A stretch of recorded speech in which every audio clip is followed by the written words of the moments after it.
All right, welcome everyone to the latest installment of United Way of Lancaster County Voices United series. My name is Monika Chap. I'm a commercial banker at Fulton Bank. I also sit on the board of United Way, and I am a chair of the finance committee at United Way.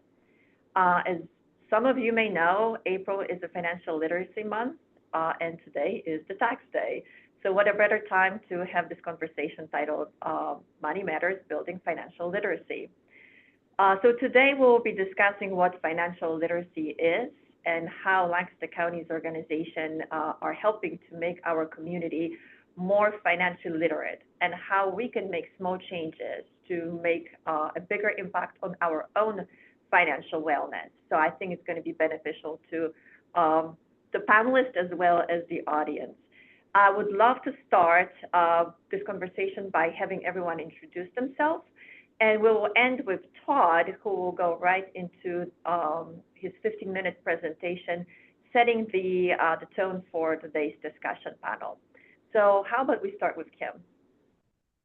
Hi, my name is Kim Maldonado. I am the director of VITA, which is a program through the United Way of Lancaster County. I am Randi Shober. I'm the director of financial empowerment for Tenfold, and we are a United Way community partner. Hi, I'm Allyson Davis. I'm the Director of Family Services at Lancaster, Lebanon, Habitat for Humanity. And I'm Todd Capitao from Solanco Neighborhood Ministries. I'm the program director, and I also do a lot of financial counseling for folks that are in our community.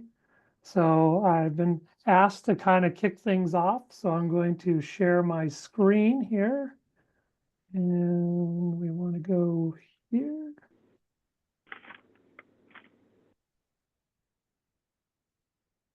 All right, can everyone see my screen? Yes. Perfect. So it's the Money Matters, Building Financial Literacy. I'm going to start off right off the bat that I'm not a huge fan of the word literacy when it comes to financial things. So as I try to define this, I was coming up with a few different ideas, but the ability to understand and practically apply financial skills, not just to understand financial processes, but also be able to use them to your advantage. And I kind of lean towards financial enlightenment as I was looking at different words, because I think it's enlightenment, empowerment. It's one of those things that being able to use these things to your advantage is the main goal.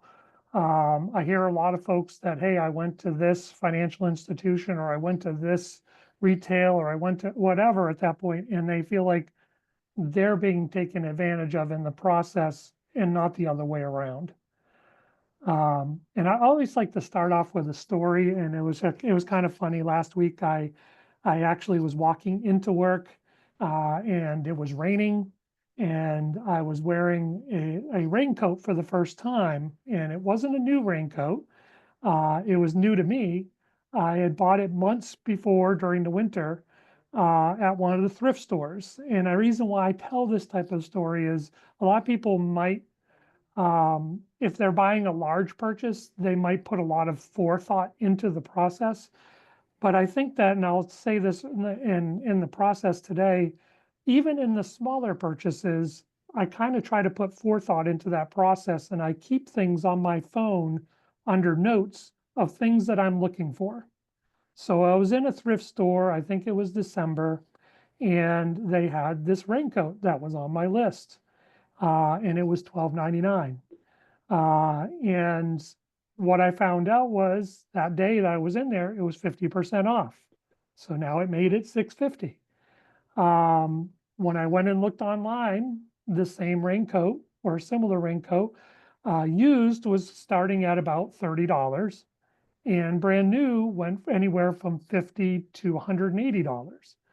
So it was a small purchase, $6.50, but how much money did I save by not having to go to a regular store and spend a little bit more? And I'm not going to be shy about it. I'm a big guy. And so I would go into a store, and the normal size coats might cost $50, but the bigger size coats that I would need to wear are going to be much, much more. So to get this for $6.50 was a great deal. And again, I won't be shy about it. This one is a little bit big on me. So some of your kids could probably use it as a tent. But it's one of those type of things that if I'm at a sports event and it starts raining, I have space to keep my bag or anything else that I want. So I go to that great extent because that's how I live my life when it comes to financial things, is I'm always looking for that deal to be able to get things that I actually need, not sometimes the things that I want as well. And so as I think this through, I came up with this question: do you follow a map or do you follow a compass? They're both great tools, but I found out that following a map when it comes to basic financial things is probably a better idea than just facing a direction. And just a note, a compass is a wonderful thing. At least you know you're going in a direction. It's at least pointing you in a direction, but it doesn't give you the great detail that a map can give you along the way. And so some of the skills that you might need in this process are going to be like personal financial management. And some people say, well, that's pretty much a given, but I've raised children, they're in their 20s right now. I've talked to lots of people in the job I do now and previously, and personal financial management is not something that's top of mind for a lot of folks. This is your roadmap. This is the one that gives you each point along the way, and you're able to go, okay, I know where I'm going. I know how to get there. And this allows me to see the stops that I've already made, the progress that I've made, and where I'm going. Business financial management. So some folks, they're entrepreneurs. They want to go and start their own businesses. They are running their own businesses. I find those folks that they're usually both sides of the spectrum. They want to follow that roadmap, but they're entrepreneurial, so they'll follow that compass and follow that direction. That's a wonderful combination as long as you're doing both. A spending and savings plan. I know I have Randi on here that I've worked with for years, and I try to stay away from the word budget when I'm talking with a lot of folks, because budget is kind of equated to diet, and it's always going to start next week, and I only want to be on it as long as I have to. So it's kind of like I did something wrong and now I have this penalty. Where a spending and savings plan is just forming a habit. Has planning involved, and that planning over time creates hopefully a habit of doing things in a certain way that will allow us to each be able to get to our goals. And then the next step is, I'm calling it investing, but it's basically a continued savings. And this is where what I'm working on, and probably all of us at some point or another are working on how to retire, how to do that next step for big purchases, for retirement, for other things.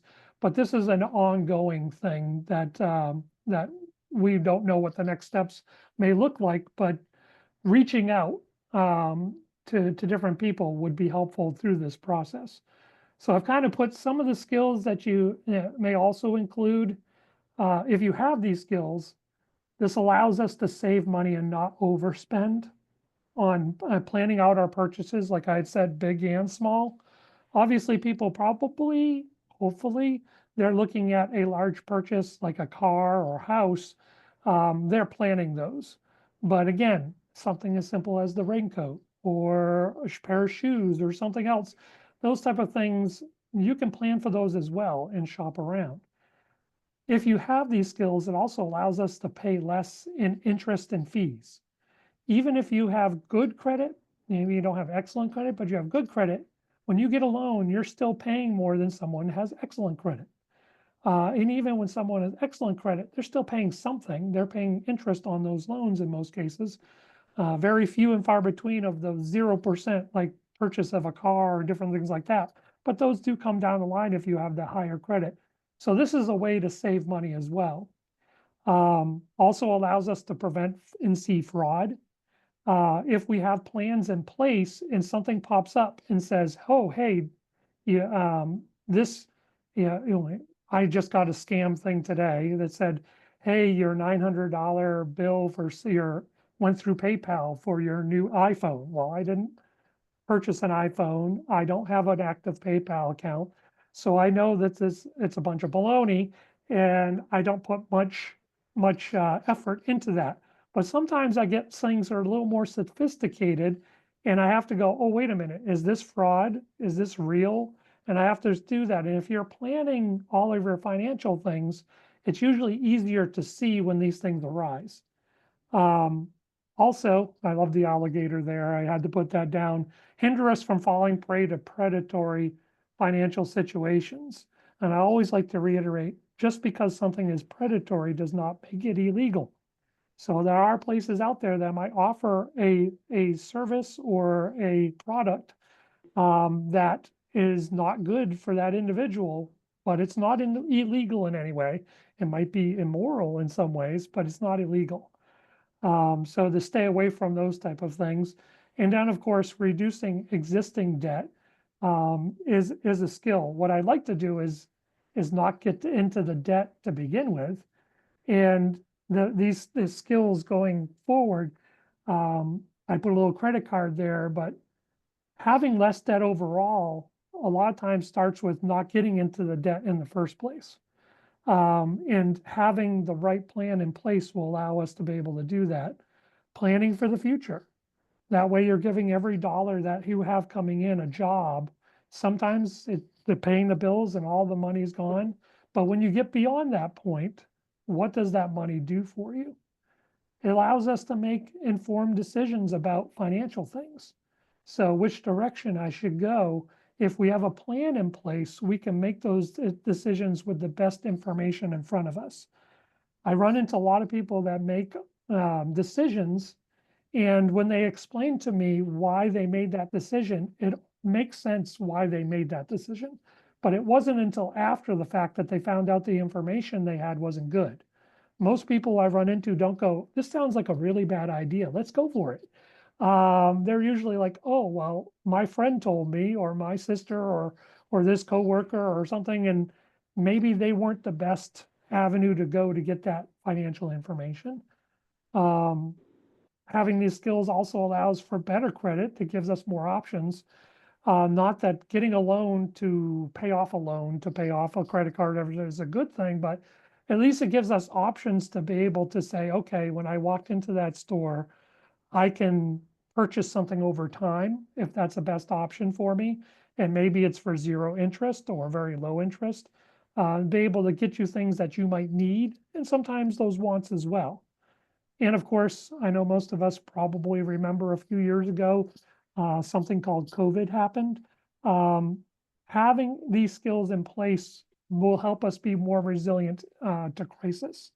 Now, COVID was a big one, but even just simple crisis like the car breaking down, and I call that simple because it could be a flat tire or it could be other minor things, but sometimes those can be huge, major things that could cost thousands of dollars. And without having some sort of savings on hand or a way to pay for those over either all at once or over time, some folks don't have a credit card ability to be able to pay that over time, and really are at the mercy of whatever that garage might offer. So these skills require a few different things. They require obviously planning, and I like to call it pre-planning and then planning. They also require being proactive. So if I know I am going to be not be able to pay my bill for a credit card or my car or my rent or a mortgage payment, calling that creditor before it's due is being proactive. And it's very helpful because sometimes they have programs that are there to help folks that are being proactive and asking for the help. Once you're actually late, they're usually going to send you to a collections department. And the collections department may have some of those tools as well, but a lot of times they don't. They're just there to collect a debt now, and they're usually not the most friendly people, and I couldn't understand why. Going out and calling people all day long and trying to get them to pay bills is probably not the type of job I want to do all day long. And then asking questions, looking for resources. This is one that I love to go to, like Nerd Wallet online. That's one where I get a lot of information about credit cards and certificates of deposit or savings accounts or banking accounts, and they can answer questions. I can go to Credit Karma to talk about credit scores. I can go to TransUnion, Experian, Equifax. They have great websites that answer a lot of questions. And of course, going to annualcreditreport.com to be able to get a free copy of my credit report and very accurate information so I can go over all those things. I go to the CFPB, which is the Consumer Protection Bureau, and they have a lot of free resources to help in various different things. And these are all resources I can go to and I can trust them. Whereas a lot of times, again, you ask someone around you that may or may not be an expert when it comes to these things. But I'm going to kind of beat the dead horse a little bit with this next slide, is planning. Break it down into a little bit smaller bite-sized pieces, tracking everything. I know when I deal with clients, different situations, the first thing I ask is, are you tracking your expenses in any way, shape, or form? And some of them, yes. Many of them, no. And the first thing that happens is I have them track for 30 days and come back and see me after we go over the rest of their situation. And usually after 30 days, they'll go, oh, I didn't know I was spending money on this, or I didn't know I was spending that much money on this. So seeing where that money goes is a huge, huge thing. A planned process on how to track. Now, I give out to almost everyone a simple calendar. And the beginning of the year is a great time of year because I go and collect calendars from different places. And I say, all you gotta do is write in this box for, okay, today is the 15th. What did you spend today? What money did you collect today? Did you get paid today? Putting that in that box and just tracking it day by day. If you go take money out of the ATM, if you go through the drive-through, did you do whatever it is, it's tracked there. And this gives us a great picture of where your money is coming in and where it's going. And when you do that, it gives us room for freedom to say, okay, like every week I give myself $10 to spend on lunch outside of bringing in a bagged lunch or whatever. If I spend $10 on Monday, then the rest of the week I can't spend any more money. That's not in my budget. Unless someone's taking me out for lunch or whatever, which does happen occasionally, and that's wonderful, but I'm not spending the money out of my own pocket. And so when I try to explain this to folks, it took me years to get to that point where I only get it at $10. It used to be 20.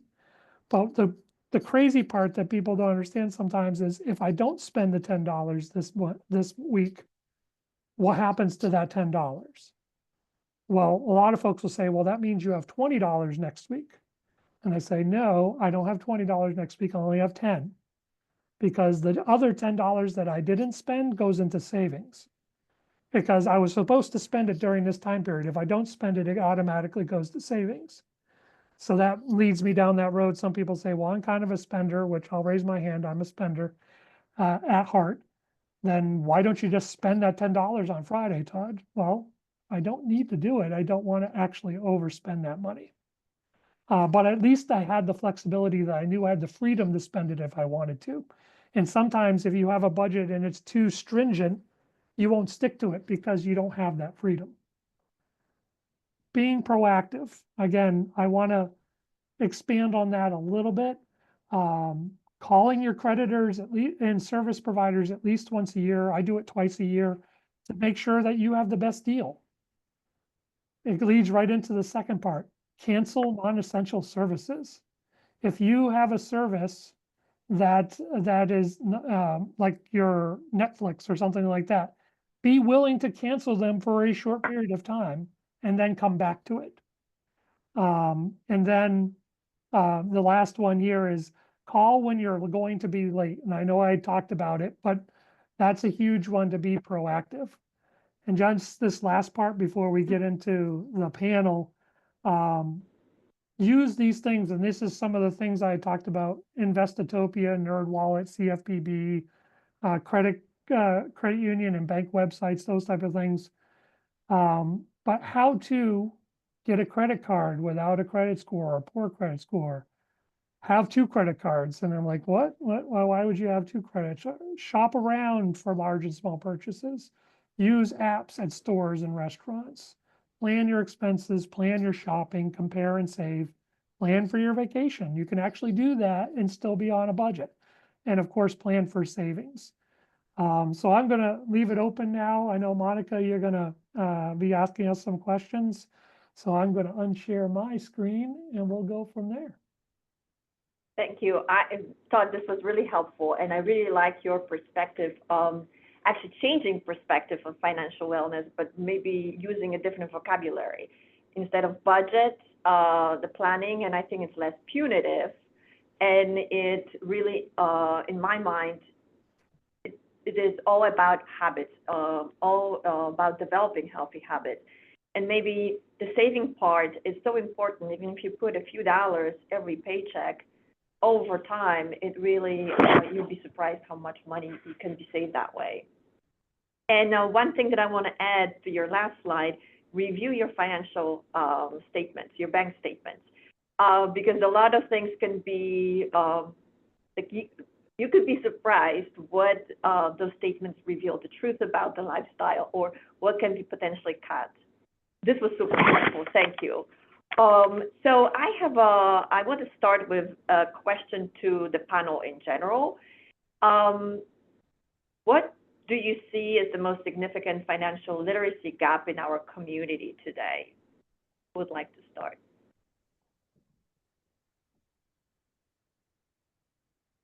So I was giving some thought to this particular question, and I believe the gap just is in, oftentimes, believe it or not, adult literacy.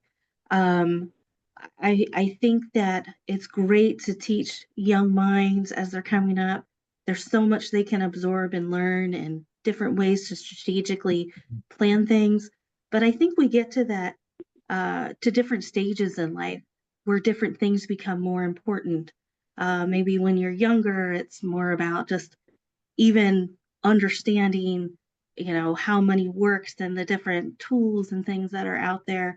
But as we grow and as we develop, even into different ages and stages of life, I think you have to continue to learn and continue to hone those skills so that you can look at things from a different perspective. Good point.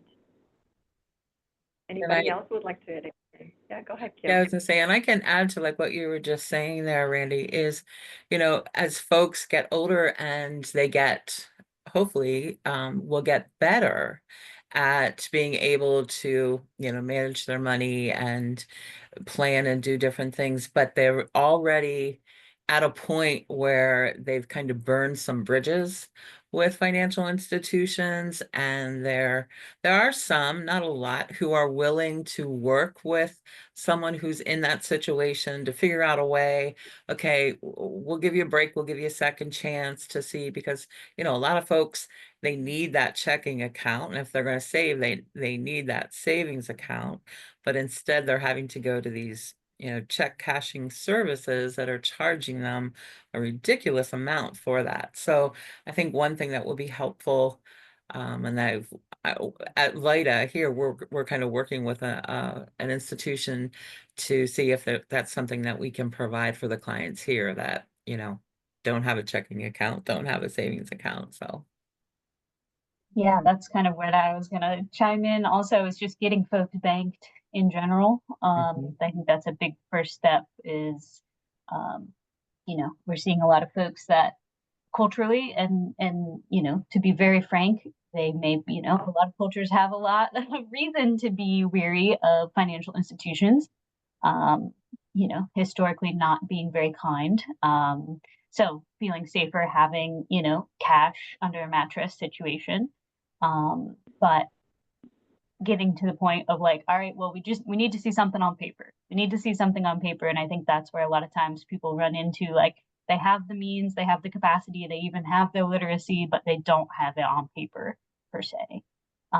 So getting folks kind of in our formal banking institution in the United States is a huge first step and hurdle for a lot of the folks that at least I'm here serving at Habitat. And I know that That's actually a really good point. to that Go ahead. point too, I know that technology adoption, especially for some of the older folks that I see, is a challenge.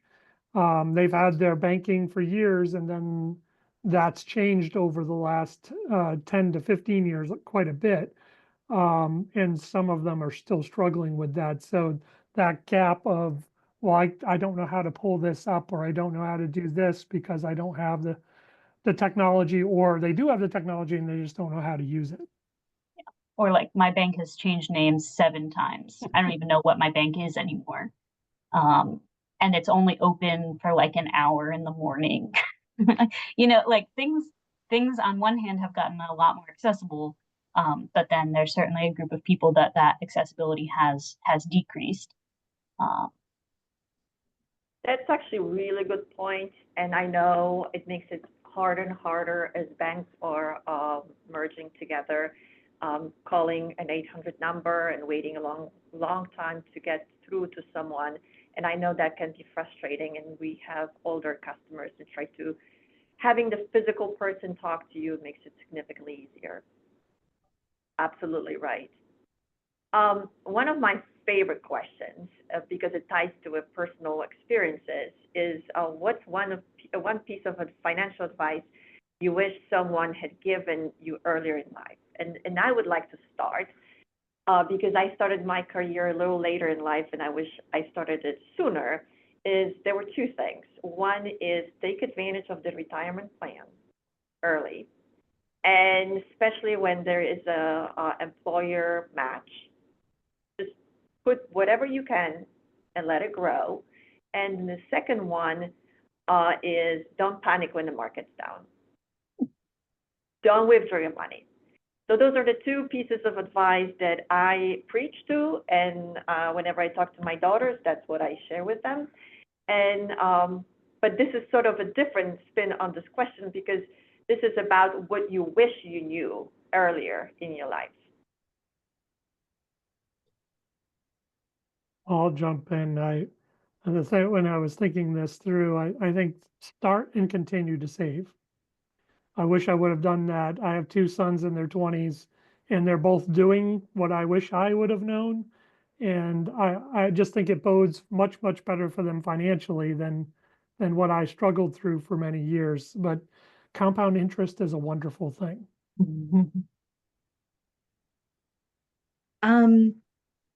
I think that one of the things I wish I would have known much earlier was something we talk a lot about is sort of starting with the end in mind, or you know, often referred to as a goal or a destination.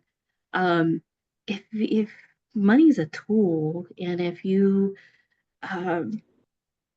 but it's a tool that can change over time, but you got to have a destination. You got to know where you want to go. Do I want to reduce my debt?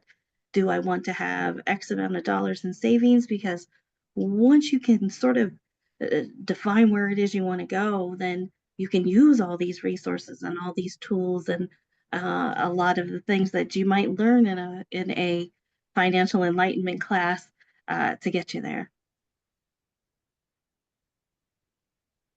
Yeah, I kind of agree with Todd too. My whole thing was, being better at saving. And I think part of that was when I was growing up, I was not allowed to, I worked when I was 15 and I got, money for gifts, but I was not allowed to spend it.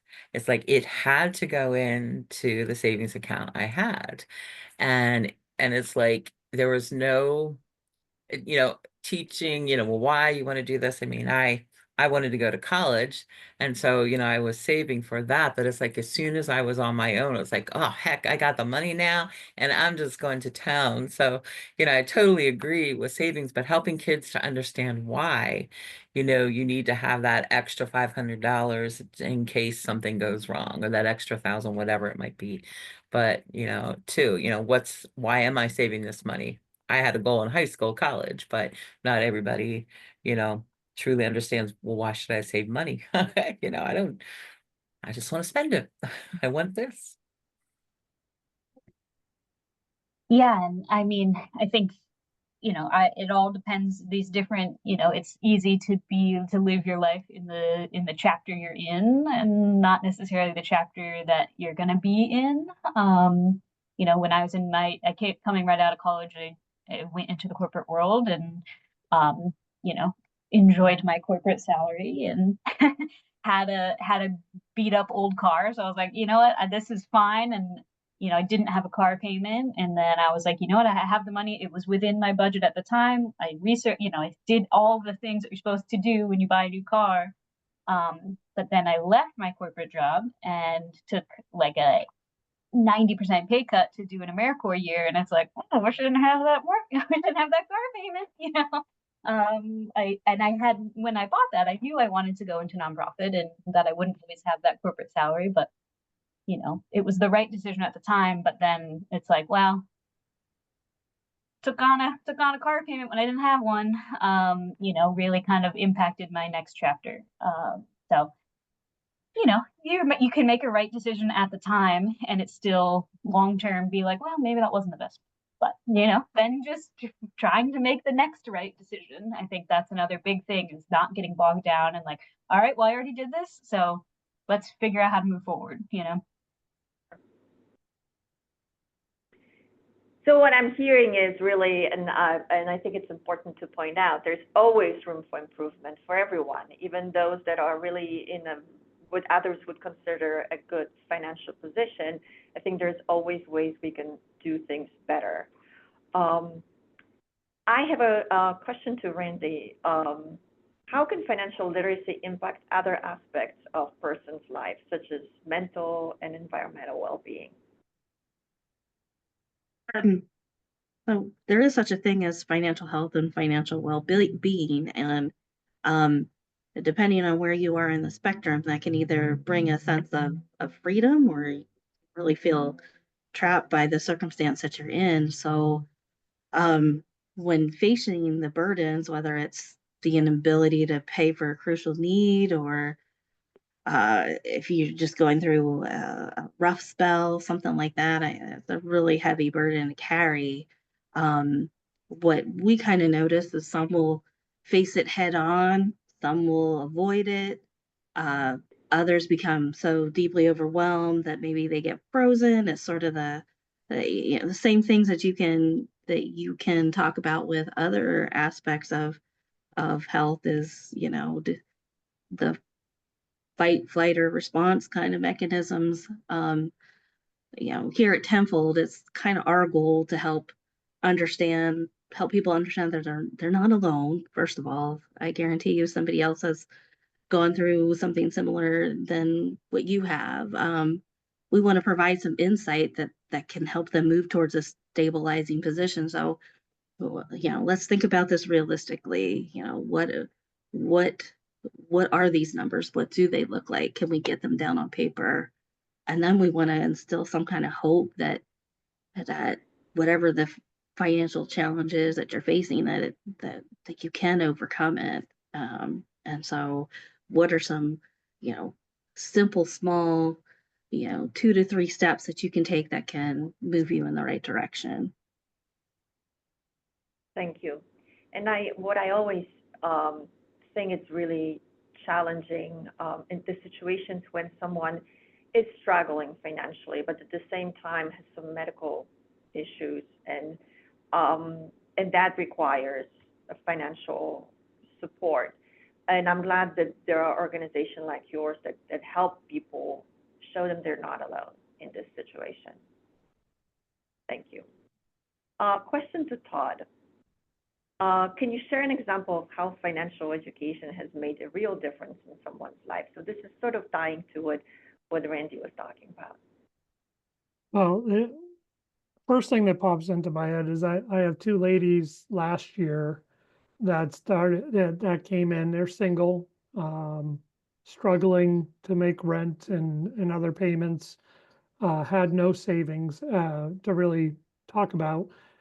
And we did exactly what I had said earlier, like we want to break it down to the most bare minimum. So they started with the calendar, started marking off everything that they were doing. And then one of them got a new job that was paying a lot more than what they had been paid in the past. So between tracking everything and this pay increase, she went from zero savings to over $10,000 in the last year, which she has never had in her entire life. She's in her 60s, and this is a completely different place for her, and she's so excited. Going to Randi's point of view, you're either kind of in a euphoria that it's working in your benefit, or you're completely stressed out that you can't make ends meet. And so, yeah, and for her with that job change, it was huge, but it was also that she was now tracking it and she could see it. And she even started cutting things. She's like, I don't need that. I don't need that. And now it's kind of like a game to her, like, how much can I actually cut from this? And how much can I actually save? She's now looking to buy a house, which again, she's in her 60s. She never thought she could do that, but now she sees that there's an opportunity here. The other one is similar boat, but they weren't a fixed income, but they started cutting expenses. They actually started working part-time and were able to save a couple $1,000s last year. For her, that couple $1,000s is a complete lifeline. And in my mind, it's more than the 10,000 that the other lady thought, because it's so meaningful for how close she was to losing everything. And so having that couple $1,000s is a ginormous backup for her in case something happens, like the car breaking down or whatever else at that point. But she now feels very little stress when it comes to the finances because she knows where everything's going. And that's the whole thing that I try to explain to folks, is just knowing where everything's going is just a huge, huge relief. Yes, and that's right. And quite honestly, finances can be extremely stressful elements of life. So it's great to hear those stories because they are very motivating. That it's possible, and really, like, with just maybe sometimes bigger, but most of the time not as significant effort. So today is April 15th, the tax day. So question to Kim, who is Director of VITA at United Way. Can you tell us what other services VITA provides to the community throughout the year? And just what else can we expect? Because people sometimes think about VITA only when it comes to tax preparation, but if you can talk a little bit about that. Sure. So VITA is volunteer income tax assistance. And as Monika mentioned, we provide free tax services to individuals who make $70,000 or less. And that's also household. So if there's a couple, it has to be less than that. But we will provide, those tax prep services. And then there is always that dreaded letter that comes from the IRS after you filed your return with a very simple question that sometimes you feel like you need a PhD to understand. But we have folks here that do understand it. So we do a lot of triaging for clients. We can still do returns. We do a lot of prior year returns. So, we can go back 5 years to do a return. Most people should understand that if you are due a refund, we can only go back 3 years for you to get a refund. We can go back 5 to file your return, but in order to get a refund, it has to be within 3 years. So, don't hold off so that you can get your refund. We do a lot of, we call them PA 1000, which the state of Pennsylvania has a program for disabled and older folks that they will give some relief for rent and also for property taxes. So we fill those forms out. And those are still, you're still available to have us complete the form. They have to be mailed in by the end of June. But those are the types of things that we're able to do over the summer. If there's something that you have a question on, feel free to give us a call. We're still using 211 for to set up appointments. And so you can just call into 211 and they'll be able to set up a consult and you'll come in and we'll see what you need. I think one of the things that we did this year and last year, we've been working with the Central Pennsylvania Food Bank to reach out to the food pantries.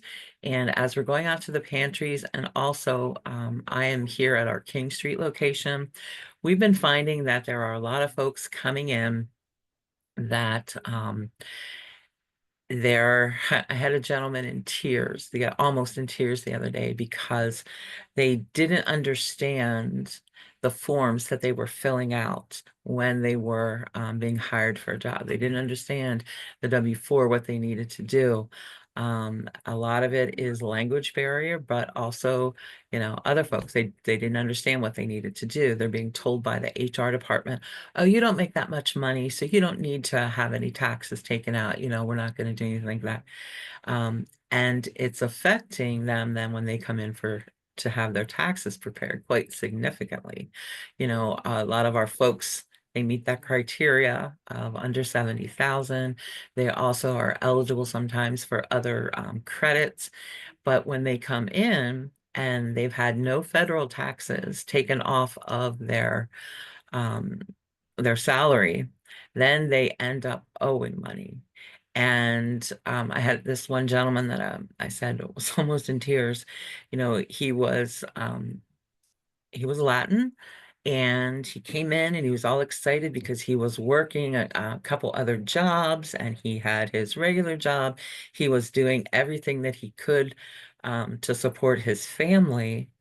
And we looked at his returns and his employer did not take out sufficient federal taxes. He had, I think it was Uber that he was doing, had not been calculating any expenses. And this gentleman ended up owing $675. Well, what happened is that he was it's like, well, I don't know where I'm going to get that money from. And so he goes, Hello?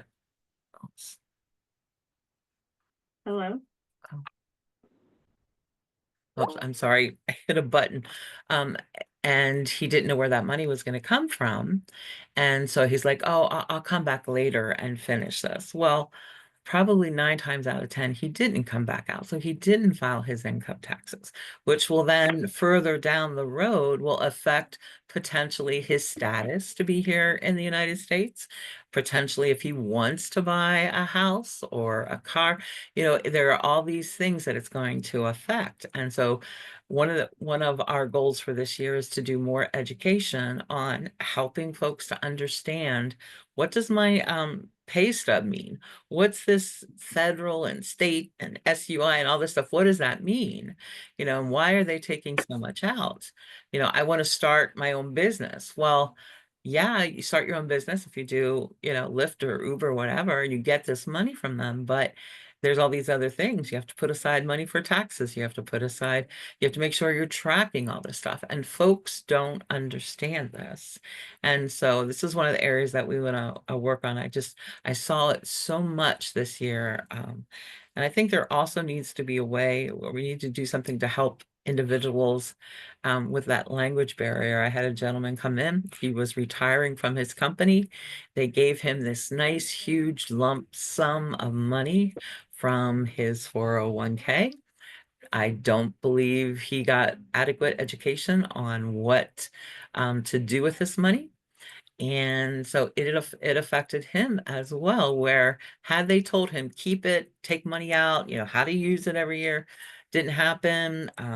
They had a salary of like $23,000, but with all this extra money, kicked them up to where now his wife had to pay for a penny insurance, and they would have had a return of about $3,000.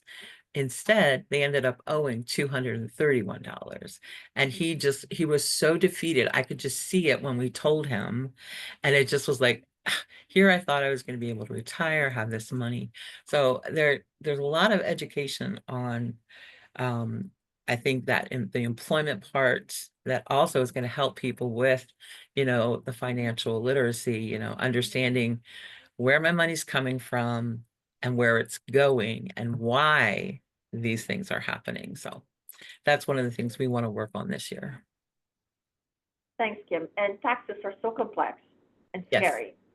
And sometimes the best way is to avoid them, which is not, what people are saying is the best way, but it's not the right thing to do. There are resources out there like FIDA that individuals can seek some assistance.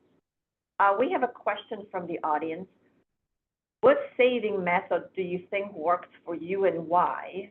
Do you have any other methods you did?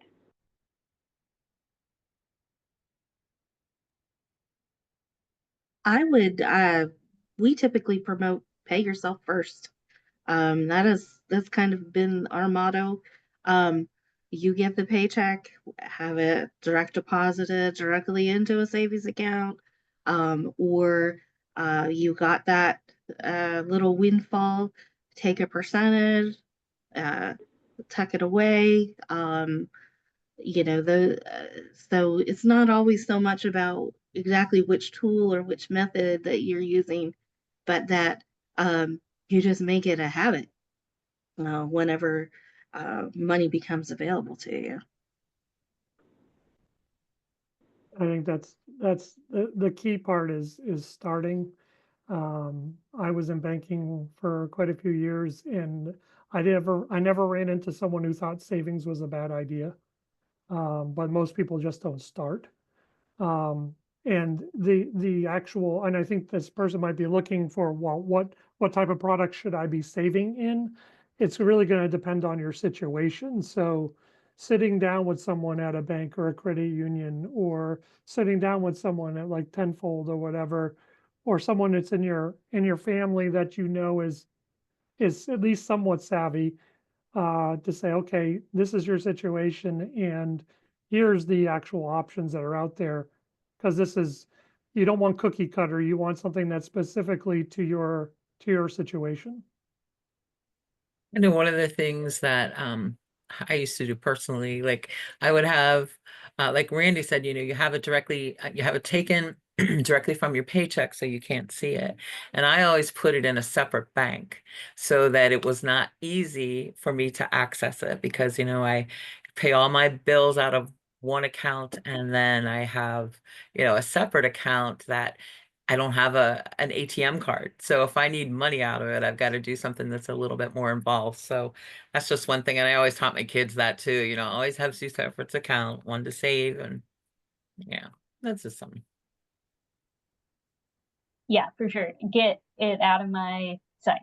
If you don't know it's there, that's where, like, if you can get into like a CD, a certificate of deposit, and that's, maybe an additional step for somebody that's saving, kind of 200 level course, but that kind of puts money away sometimes, 3 years, 5 years, there's so many different products out there, but you kind of can't access it. So if you even have, like, places have like a $500 or, if you have a tiny chunk of change that you can just put aside, it's just going to sit there. Even if it just grows a little bit, that's money that you're going to be able to have in a couple years.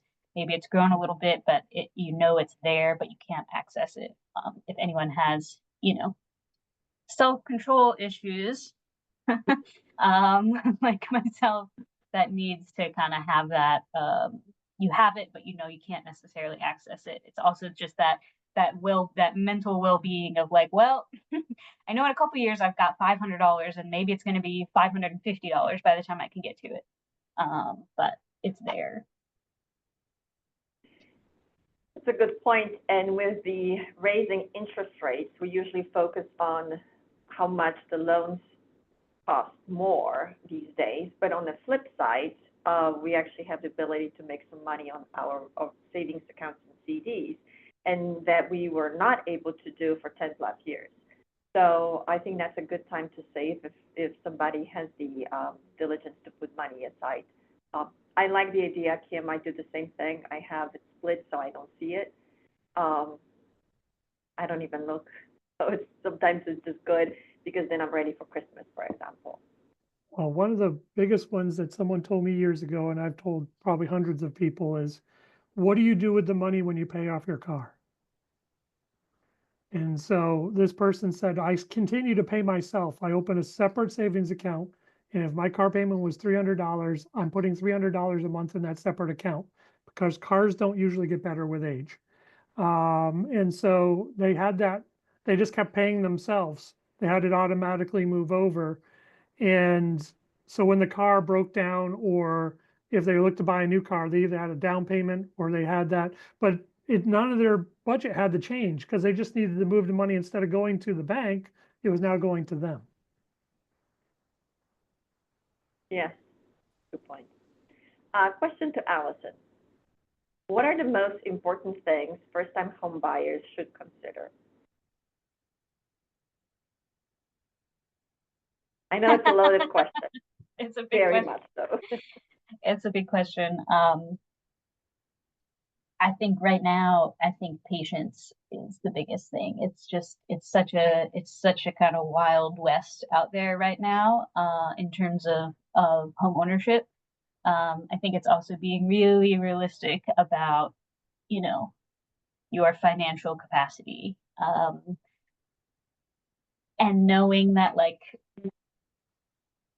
sometimes you're gonna get lucky and maybe sometimes this isn't the best time. I got really, really lucky. My husband and I bought a house in 2018. We couldn't have bought the same house right now. And that's unfortunate, but we just got lucky. So, but when we were shopping, we were like, oh, yeah, we'd love a detached home in the city and kind of all of these things. And then it was like, okay, we are row house. We're in a row house budget. We're in an attached budget, and that's amazing. We love our house. We're very lucky that we found it, and again that we were able to make it happen. But I think it's just being realistic and waiting, for the right thing. Especially right now, things are so wild with like waiving inspections and waiving all of these things so that you can get the best possible. So your offer looks the best, and then you maybe get in there and an inspection would have shown something that would have kind of not, blown the deal up. So I am speaking from an extreme place of privilege, having already gone through it and in a much more benevolent time. But really, this is we talk about homeownership here at Habitat. We either want the house or the assets from this house to be in your family line in perpetuity. This is a big thing. And, even though it may be like your dream XYZ opportunity, feels like in that moment, really taking into account, like this is going to be a forever decision. It's got to be the right one. And if it doesn't feel right, I don't want to feel pressured because right now the market is XYZ and we don't know what the market's going to be like tomorrow. And let's just take a breath and the patience to really make a good investment for you and your family. And if I can add anything, there are programs out there that not only provide education how to go through this process, but specifically for first-time home buyers. I know Tenfold has programs like that. I know mortgage originators that work specifically in first-time home buyer segments and have access to different programs that provide assistance with down payments and just other things. So do not hesitate to reach out for resources out there. So Randi, I can give you a shout out and here. I think we're in such a special place here in Lancaster City and County both that the amount of service providers that are out there looking for resources, but just people also, you know, saying you never, like, this is one of the most interconnected places I've ever met. And like telling people like, I'm looking for XYZ, you never know who's gonna say like, oh, well, I heard, you know, this program is opening up, or this person is this, and you know, this I feel like is like a copy paste statement for everything, but no matter what you're going through, there's probably someone in the community that's actively going through it or has gone through it also that can provide some kind of support. So we are getting close to 12 o'clock. We have 5 minutes. I have a final question to all of you. What policy changes would you advocate for to improve financial outcomes for individuals in Lancaster County?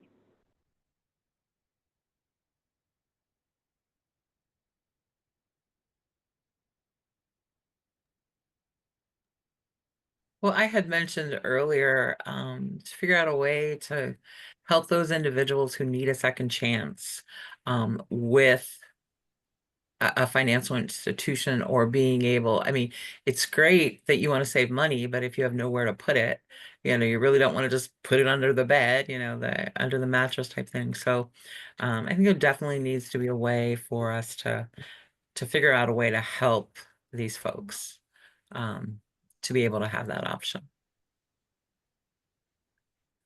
Yeah, I'm all in for like giving people money that have historically been barred from participating in the conventional mortgage market. This is something that some cities are doing that, you know, if you can prove that someone in your family lineage was barred from participating in being able to access a conventional mortgage through redlining or as some other cultural discrimination, then you can have access to like a down payment assistance program. There's, you know, that's what people are paying taxes for, to be able to support other people that haven't been able to, you know, access the generations of equity that other communities have been able to access. So that's like kind of thrown a little bit of a grenade into 3 minutes left of a pretty massive conversation on financial literacy. But I think there's a lot out there that we can do to try and close the homeownership gap between different racial groups, for sure. And quickly, I just think that for our county, the changing of zoning and land use would allow more people to become homeowners and be able to use the property that they have already in some cases. I think it's very challenging to be able to create the housing that's needed for just the folks that are already here, let alone all the new people that are going to want to purchase.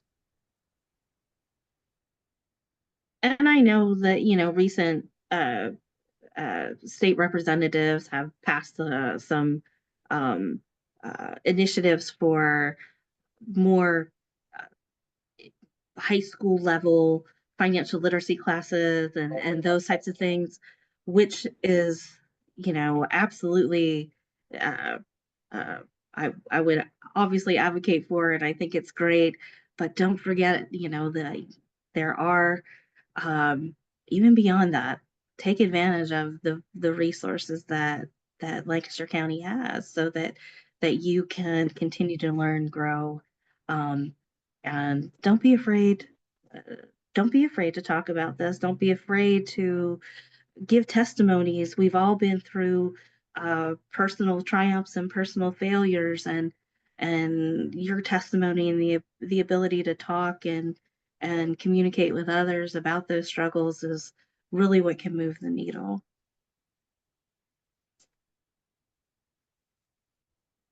Yes, and I think we all know that one of the major issues in Lancaster County, and I think beyond Lancaster County, but we are focused here, is housing, affordable housing. And as Lancaster County becomes more prosperous, it really becomes very difficult for people to find affordable housing. So I am all for that type of policies, and I'm with you, Todd. I agree with all of you, but finding really a way to make things easier for people and being able to live where like public transportation is available is, in my mind, really key. So we reached the end of our time already. I am very grateful for all of you panelists, Kim, Randi, Allyson, and Todd, to join us. I thought this was very eye-opening, and I love the fact that you tied in your personal experiences and everything that you do in the community here in the discussion. So thank you for that. Thank you for our audience that we do it for you, and I hope this was informative for you. There will be an email sent to everyone with a link to this webinar. This is also going to be on Spotify, and all of the additional materials, including Todd's presentation, will be attached in that email. Thank you so much, and enjoy the rest of your day. And thank you, United Way, for making it happen. Yes, thank you. Have a good day. Bye. Thank you.